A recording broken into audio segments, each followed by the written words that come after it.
आज हम लोग बात करेंगे गूलर नाम के एक पेड़ के बारे में।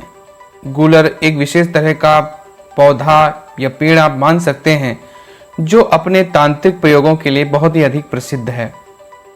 तो सबसे पहले जानते हैं कि आखिर गूलर होता कौन है। गूलर फिकस कुल का एक विशालकाय वृक्ष है। इसे संस्कृत में उडुम्बर, बंगला में डुमुर, मराठी में उदुम्बर, गुजराती में इसको उम्बरा, अरबी में जमीज, फारसी में अंजीरे आदि कसी शाखाओं में से जो है इसकी फूल भी उत्पन्न होते हैं, ऐसा माना जाता है। फल जो है वो गोल गोल और लगभग अंजीर की तरह से होते हैं और इसमें सफ़ेद रंग का जो है दूध भी निकलता है। इसके जो पत्ते होते हैं लभेड़े के पत्तों जैसे होते हैं और नदी के उदुम्बर के पत्ते और फूल गूलर के पत्तों से छोटे होते हैं। गूलर जो है दो प्रकार का होता है, एक नदी उदुम्बर, एक कठूमर। कठूमर के पत्ते गूलर के पत्तों से बड़े होते हैं और इनके पत्तों को छूने से हाथों में खुजली भी होने लगती है और इनके पत्तों से भी दूध निकलता है। गूलर जो है एक सर्व सुलभ वृक्ष है जो कहीं भी देखा जा सकता है। सामान्य जनता इसे बहुत ही साधारण और अनुपयोगी समझती है, लेकिन सच्चाई तो यह है कि एक अत्यंत महत्वपूर्ण और उपयोगी वृक्ष माना जाता है। यह भारी भरकम होता है। गूलर में झरबेरी के बराबर का फल लगता है जो क्रमशः बढ़ते हुए नींबू के बराबर के आकार तक का हो जाता है। ये फल कच्ची अवस्था में हरे और पकने पर लाल हो जाते हैं। पक्के फल मीठे, पौष्टिक, ठंडे और पाचक होते हैं।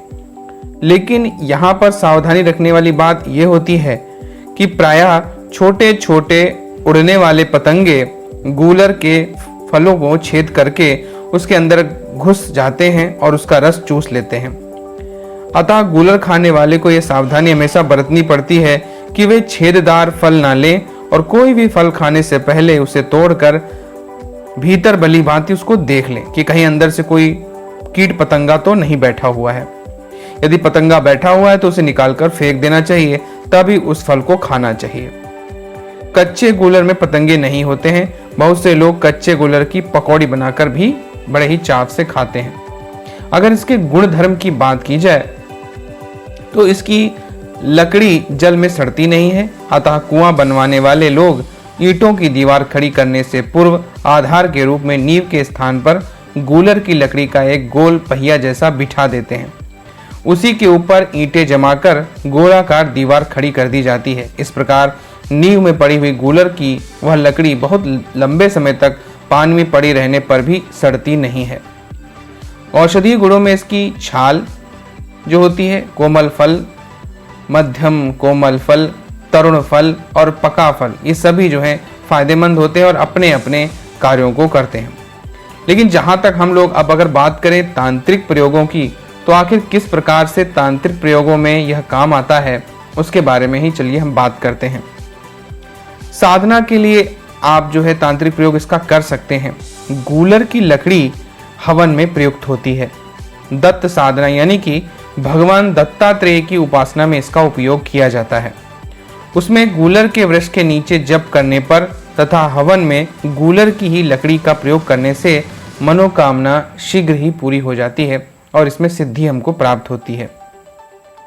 भगवान दत्तात्रेय, जिनको हम त्रिदेवों यानी कि ब्रह्मा जी, विष्णु जी और शिव जी का संयुक्त रूप मानते हैं, ये उन्हीं का रूप होते हैं। इसी कारण से इनकी उपासना बहुत ही प्राचीन समय से चली आ रही है। दत्त भगवान यानी दत्तात्रेय भगवान की उपासना बहुत जल्दी और निश्चित ही फल देती है। सबसे पहले ऐसे गूलर का पेड़ को देख लीजिए जहां पर जाकर आप प्रतिदिन साधना को कर सकें। उस पेड़ के नीचे बैठने का स्थान भी आपको बना लेना चाहिए। फिर यह साधना रवि पुष्य योग के दिन से प्रारंभ करनी चाहिए। सबसे पहले अपने घर के पूजा स्थान में भगवान दत्तात्रेय की प्रतिमा या चित्र को स्थापित करें और उनकी श्वेत चंदन, श्वेत पुष्प और केतकी गंध यानी केवड़े के इत्र से उनकी पूजा करनी चाहिए। फिर गूलर वृक्ष के नीचे जाएं और जहां पूर्व दिशा की ओर मुंह करके बैठ जाएं, वहां पर आपको साधना शुरू करनी है। इस मंत्र का जप करें, ओम द्रांग दत्तात्रेयाय नमः। इस मंत्र की 11 माला को आपको जाप करना चाहिए। इस प्रकार से लगातार अगर आप 21 दिनों तक साधना करते हैं तो इस साधना से आपको चमत्कारिक लाभ देखने को मिलते हैं। विभिन्न प्रकार की तांत्रिक सिद्धियां भी आप दत्तात्रेय साधना से प्राप्त कर सकते हैं। दत्तात्रेय साधना उन लोगों के लिए भी अच्छी है जो तंत्र में प्रवेश कर रहे हैं और तंत्र को सीखना चाहते हैं, क्योंकि दत्तात्रेय को तंत्र का देवता भी माना जाता है और इनसे विभिन्न प्रकार के तंत्रों की उत्पत्ति भी हुई है। और यही कारण है कि गूलर का जो पेड़ है वो काफ़ी अच्छा इनके साधना के लिए माना जाता है, क्योंकि इसके माध्यम से आप विभिन्न प्रकार की तांत्रिक साधनाओं को कर सकते हैं। अगर आप इनकी साधना में कोई धनवर्धक प्रयोग करना चाहते हैं, यानी कि जिसके कारण से आपका धन वर्धन हो और रुपए पैसे की कमी आपके पास ना हो, तो इस प्रकार से आपको करना है। आप रवि पुष्य के दिन प्रातः शुभ मुहूर्त में गूलर की जड़ को घर अपने यहाँ ले आना है। इसको आपको पहले एक दिन पहले निमंत्रण देकर ही लाना चाहिए, क्योंकि कभी भी किसी भी वनस्पति को जब अपने पास पूजा या सिद्धि के लिए लाया जाता है तो उसे एक दिन पहले जा कर के उसको आप आमंत्रण देते हैं कि इस दिन आपको मैं लेने के लिए आऊँगा और आपको मेरे साथ चलना है और अपने सभी प्रकार के तांत्रिक और औषधि उपयोग मेरे लिए रखने हैं। अब जब आप गूलर को निमंत्रण देकर घर ले आएं तो फिर इसका विधिवत स्नान कराएं और फिर इसकी धूप दीप से पूजा करनी चाहिए। पूजा कर लेने पर उस पर आप सिंदूर, कपूर, लौंग, इलायची, सिक्का इत्यादि को चढ़ाना चाहिए, ताकि जिस प्रकार से हम विभिन्न प्रकार की देवी देवताओं की मूर्तियों की पूजा करते हैं, यहाँ पर आपको उदुम्बर यानी कि गूलर के उस जड़ की पूजा करनी है। पूजन के उपरांत गुरु मंत्र या यूं कहिए कि विशेष प्रकार के शुभ मंत्रों का ही उच्चारण करना चाहिए, जिसमें आप नरवाण मंत्र का, भगवान विष्णु के मंत्र का, भगवान शिव के मंत्र का उच्चारण कर सकते हैं। जब के पश्चात आपको मंत्र पढ़ते हुए लगभग 21 आहुतियां दे करके हवन कर लेना चाहिए और किन्हीं 1-2 गरीब बालक और बालिकाओं को भोजन दक्षिणा में देना चाहिए। उसके बाद में फिर आप उक्त जड़ को, जो आप जड़ अभी तक आपने जिसकी पूजा उपासना की है, उसको लाल कपड़े में आपको बांध करके वही मंत्र पढ़ते हुए उसे तिजोरी में आपको रख देना चाहिए। कपड़े में लपेटते समय उस पर सभी वस्तुएं ज्यों की त्यों चढ़ी रहनी चाहिए, उसको हटाना नहीं है, बल्कि उनको भी आपको कपड़े में जो है लपेट देना चाहिए। यह पोटली जिस घर में रहेगी वहां धन संपत्ति की निरंतर वृद्धि होती रहती है। सुविधा सामर्थ्य हो तो उस जड़ का एक टुकड़ा आप कपड़े में लपेटकर ताबीज में भर करके रख सकते हैं। इस ताबीज को पहनने या अपने पास रखने से साधक को कभी धन अभाव नहीं होता है, यानी उसके पास कभी धन की कमी नहीं बनती है। यह बहुत ही सरल प्रयोग है और आस्थावान साधक ही इस साधना से लाभ उठा सकते हैं।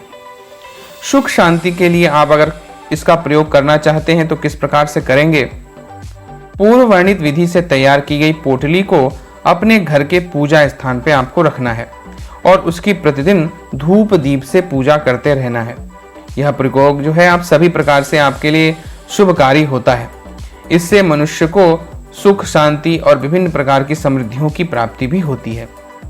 अगर किसी के यहाँ संतान सुख में बाधा आ रही है तो भी इसका प्रयोग किया जा सकता है, यानी कि जिन घरों में संतान न होती हो या होकर के जीवित ही ना रहती हो या फिर रोगी रहती हो अथवा उपद्रवी स्वभाव की हो, तो गूलर की जड़ को ला करके उसकी उपरोक्त विधि से पूजा करें और उस पोटली को अपने घर के पूजा स्थान में रख दें।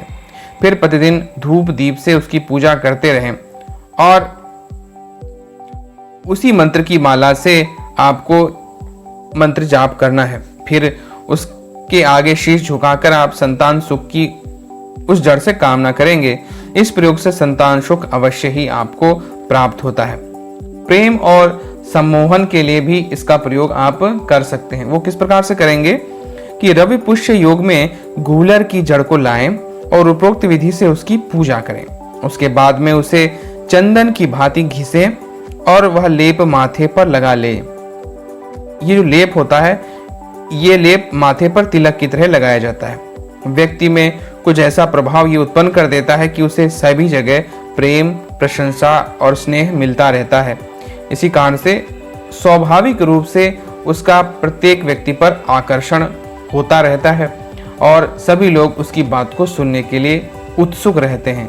ज़्यादातर जो लोग वक्ता होना चाहते हैं उनको यह प्रयोग करना चाहिए, जिससे प्रेम और सम्मोहन उनकी बात को सुनने वाले प्रत्येक व्यक्ति को अवश्य ही मिलता रहे।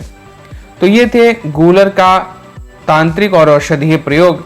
अगर आप इसे करते हैं तो निश्चित रूप से आपको लाभ होता है और भगवान दत्तात्रेय की भी आपको निश्चित रूप से कृपा प्राप्त होती है। तो अगर आज का वीडियो आपको पसंद आया है तो लाइक करें, शेयर करें, चैनल को सब्सक्राइब करें अगर आप चैनल पे नए हैं तो। आपका दिन मंगलमय हो। धन्यवाद।